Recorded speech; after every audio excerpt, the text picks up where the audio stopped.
সবশেষ কবে প্রথম শ্রেণীর ম্যাচ খেলেছেন ঈশান কিষান তা বোধহয় নিজেও ভুলতে বসেছেন।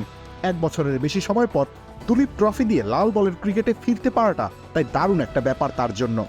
তার এমন আকস্মিক প্রত্যাবর্তন স্মরণীয় করে রাখতে কোনো ভুল করেননি তিনি। ভারত বি দলের বিপক্ষে ফেরার ম্যাচে হাঁকিয়েছেন অনবদ্য 1 সেঞ্চুরি। চোট আর ব্যক্তিগত কারণে ক্রিকেট থেকে দূরেই ছিলেন এই বাঁহাতি, তবে দুলীপ ট্রফি দিয়ে ফেরার কথা ছিল তার। কিন্তু গ্রোয়েন ইনজুরির কারণে টুর্নামেন্ট শুরুর আগেই আবার স্কোয়াড থেকে বাদ দেওয়া হয় তাকে। কবে নাগাদ ফিরতে পারবেন সেটাও জানানো হয়নি, যদিও দ্বিতীয় রাউন্ডের ম্যাচে হুট করে ভারত সি দলের একাদশে দেখা যায় তার নাম। 97 রানে 2 উইকেট পতনে ঘটলে 22 গজে আসেন এই ব্যাটার, এরপর হাল ধরেন দলের।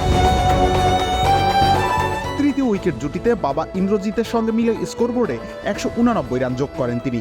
অবশ্য সেঞ্চুরি করার পরপরই প্যাভিলিয়নে ফিরতে হয় তাকে। তার নামের পাশে তখন ছিল 111 রান।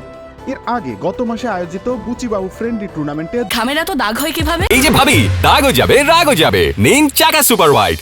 দুর্দান্ত একটি শতক এসেছিল ঈশানের ব্যাট থেকে। জাতীয় দলের বাইরে থাকলেও তার ব্যাটে যে মরচে পড়েনি সেটা তাই স্পষ্ট।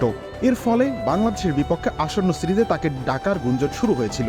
মানসিক অবসাদের জন্য বিরতি না নিলে হয়তো এখন ভারতের টেস্ট স্কোয়াডের অবিচ্ছেদ্য অংশ থাকতেন এই তারকা। কিন্তু তার অবর্তমানে নির্বাচকরা সুযোগ দেন ধ্রুব জুরেলকে। ইংল্যান্ডের বিপক্ষে অভিষেক সিরিজে জুরেল অসাধারণ পারফরমেন্স করে সেই ভরসার প্রতিদান দেন। এছাড়া দীর্ঘ বিরতি পেরিয়ে ঋষভ পান্থ দলে ফেরায় ভারতের মিডল অর্ডারে আপাতত কোনো শূন্যতা নেই। চেন্নাই টেস্টের জন্য স্কোয়াড ঘোষণা করা হয়ে গিয়েছে ইতোমধ্যেই, তাই ঈশান কিষানকে হয়তো কানপুর টেস্টের জন্য বিবেচনা করলেও করতে পারে টিম ম্যানেজমেন্ট। সেক্ষেত্রে অবশ্য প্রথম ম্যাচে টাইগারদের বিপক্ষে ব্যাটাররা কেমন করে সেদিকে কড়া নজর রাখতে হবে। রবিউল ইসলাম রনি, খেলা 71।